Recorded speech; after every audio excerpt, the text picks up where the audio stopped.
नमस्कार दोस्तों, स्वागत है आपका स्टडी हिंदी की यूट्यूब चैनल में। देखिए आरपीएफ परीक्षा के लिए लगातार हम आपके लिए मैथ के लेसन्स ला रहे हैं, जिनमें महत्वपूर्ण प्रश्नों को हम लगातार कवर कर रहे हैं। तो वीडियो को पूरा जरूर देखिएगा, ऐसे टाइप के क्वेश्चंस आपको जरूर निश्चित तौर पे एग्जामिनेशन में मिलेंगे। इसके पहले भी तकरीबन 4 लेसन्स तक अपलोडेड हैं, उनको नहीं देखा है तो उनको भी देख लीजिएगा। कोशिश अपनी पूरी है कि 35 में 35 नंबर आपको मिले मैथ के लिए आना चाहिए। देखिए वीडियो पसंद आए तो वीडियो को कम से कम एक लाइक कर दीजिएगा, नए हैं जो लोग चैनल को सब्सक्राइब कर लीजिएगा और शेयर भी जरूर कर दीजिएगा। देखिए ये मैंने कुछ कोर्सेज बना रखे हैं, 150 मैथ के क्वेश्चन और 600 विज्ञान के प्रश्न। इसका लिंक मैं नीचे दे रहा हूँ, आप वहाँ से जाके इसको जरूर देख लीजिएगा। आपके आने वाले रेलवे एग्जामिनेशन की परीक्षा में बहुत ज़्यादा हेल्प करेंगे। तो चलिए स्टार्ट करते हैं क्वेश्चन देखते हैं, फिर इसको फटाफट आंसर करते हैं। क्वेश्चन देखिए क्या है कि समीर और तनुज की उम्र का अनुपात यहाँ पे मेंशन है 8:15, ठीक है। 8 संबंधित 15 के अनुपात में इनकी आयु एक तरीके से बताई जा रही है। 9 साल के बाद उनकी उम्र का अनुपात 11:18 होगा। उनकी उम्र में कितना भेद है? तो ये क्वेश्चन लगाना बहुत ही आसान है। एज के प्रॉब्लम देखिए मैं आपको बताना चाहूँगा कौन कौन से प्रॉब्लम आएंगे। अगर हम देखें यहाँ पे तो सबसे पहले परसेंटेज का आएगा, प्रॉफिट लॉस का आएगा, रेल समय दूरी से आएगा क्वेश्चन, ठीक है। टाइम एंड वर्क से आएगा, एज के प्रॉब्लम आएंगे। मतलब इस अरिथमेटिक सेक्शन में इस तरीके का आएगा, ठीक है। आपको अलजेब्रा से भी क्वेश्चन पूछे जाएंगे, ठीक है, ट्रिग्नोमेट्री से, ज्योमेट्री से। तो इसीलिए मैं सारा मर्ज करके ला रहा हूँ लगातार इस टाइप के क्वेश्चन को।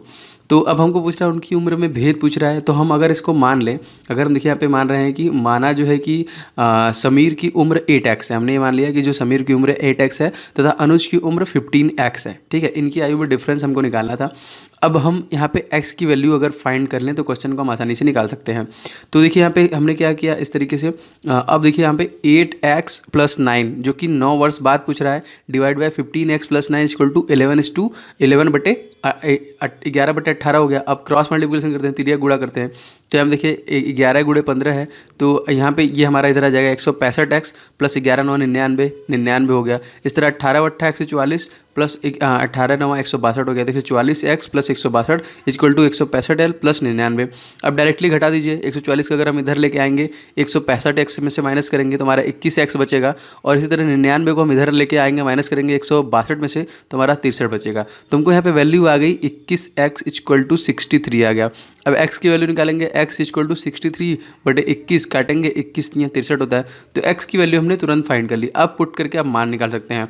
अगर हमसे इसी क्वेश्चन में पूछ दे समीर की उम्र बताइए, तो 8 × 3 करेंगे तो हमारा कितना हो जाएगा, 8 × 3 = 24। अगर हमसे अनुज का उम्र पूछ देगा तो 15 × 3 करेंगे, 15 × 3 = 45, ठीक है। अब लेकिन हमको इन दोनों के बीच के डिफरेंस पूछ रहा है, तो हम 45 में से सिंपली 24 को माइनस कर देंगे तो हमारा 21 वर्ष आएगा। नहीं तो आप डायरेक्ट भी कर सकते हैं, जैसे हमारा 15x माइनस हमारा 8x हो जाएगा, 8 × 7 = 15, 7x आ जाएगा। 7x आएगा और x की हम उसकी वैल्यू रख देंगे तो 7 × 3 हो जाएगा, 7 × 21। और देखिए ये इसका राइट आंसर होगा।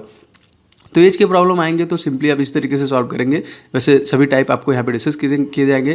देखिए वीडियो को पूरा देखिएगा, क्योंकि मैं सभी क्वेश्चंस अलग अलग टाइप के ले रहा हूँ, जिससे कि आपको अच्छे से समझ में आए। अब ये क्वेश्चन भी ध्यान से समझिएगा, इसको भी आप आराम से आंसर कर लेंगे। यहाँ पे क्या है कि एक वस्तु को 19.50 रुपये में बेचने पर एक आदमी को 30% का मुनाफा होता है। 40% मुनाफा कमाने के लिए बिक्री कितनी बढ़ानी होगी? तो इसको भी आप आसानी से निकाल सकते हैं। इसमें भी बस आपको थोड़ा सा लॉजिक लगाना है। जैसे कि एक वस्तु 19.5 रुपये में उसको बेचने पे 30% का मुनाफा हो रहा है उसको, ठीक है। 30% का उसको फ़ायदा हो रहा है, मतलब क्या कि ये एक तरीके से 70% की वैल्यू दिया हुआ है, क्योंकि वो मुनाफा कमा लिया है। अब इस 70% की वैल्यू पे वो चाहता कितना है, 140%, मतलब 40% और मुनाफा कमाना चाहते हैं। जैसे ही आप समझेंगे बात को, तो 70% है, इसको हम घटा सकते हैं। मान लीजिए हमारी वैल्यू दी हुई है 9.50, अब हमको इसमें कर दे 100/130%, क्योंकि वो 30% का मुनाफा इस पर कमाता है, मुनाफा उसको होता है। तो 70% की वैल्यू हो जाएगी। और इसी में डायरेक्ट अगर हम 140/100 कर देंगे तो हमको वो वैल्यू फाइंड हो जाएगी, ठीक है। फिर हमको देखिए बताना है कि कितनी बिक्री, पहले तो हम वो फाइंड कर लेंगे। फिर यहाँ पे पूछ रहा है कि 40% मुनाफा कमाने के लिए बिक्री कितनी बढ़ानी होगी। तो भाई पहले तो हम 40% का वो तो निकालेंगे, मूल्य निकालेंगे। तो देखिए नया विक्रय मूल्य हमारा उस तरीके से हुआ कि 19.50 इंटू, देखिए ये क्वेश्चन कई बार मैंने आपको डिस्कस किया हुआ है। तो 100/130, फिर हमारा हो गया इंटू 140/100।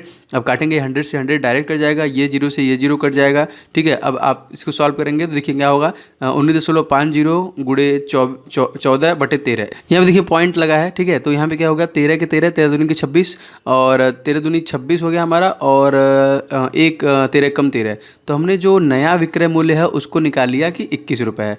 अब यहाँ पे कितनी वो बढ़ाई जाए, मुनाफा कमाने के लिए कितनी बिक्री बढ़ाई जाए, तो देखिए 21 रुपये है है आपके पास, ठीक है, लेकिन वो जो वो खरीदा मतलब उसको बेचा था वो 19.50 में बेचा था, तो इन दोनों में अंतर कितना है, 1.5। अगर वो 1.5 रुपये और बढ़ा लेता है, मतलब 21 रुपये में उस वैल्यू को बेचता है, तो उसको 40% का मुनाफा होगा। अगर मुनाफा पूछेगा तो आप 21 रुपये मतलब 40% वैल्यू पूछेगा तो इस तरीके से, और पूछेगा कितना बढ़ाना होगा तो आपको 1.5 रुपये इसमें से बढ़ाना होगा, ठीक है।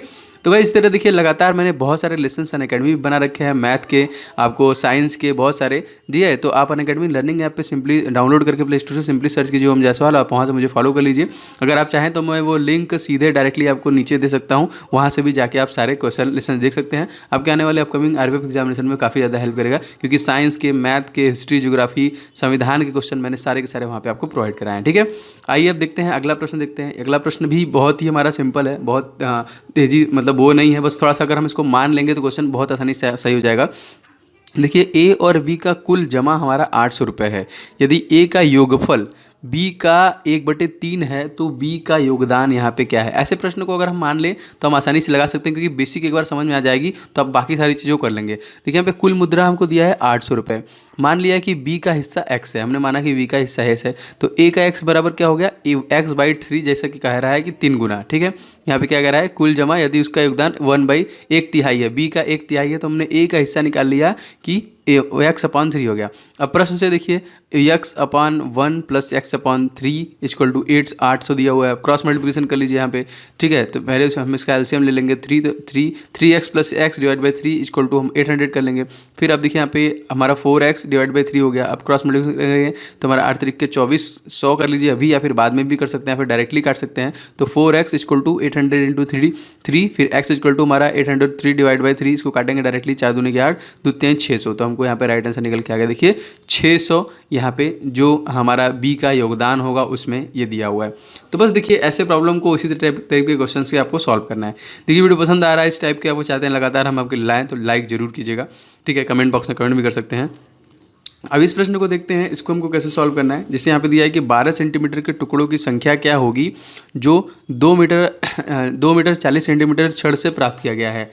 तो अब हमको संख्या बनाना है। 2 मीटर 40 सेंटीमीटर दिया है, इसको हम डायरेक्टली सेंटीमीटर बदल लें तो ये कितना हो जाएगा, मतलब 2 × 100 और हमारा प्लस हमारा 40 सेंटीमीटर, ये हो गया। तो कितना हो जाएगा, 200 + 40 मतलब हमारा 240 सेंटीमीटर।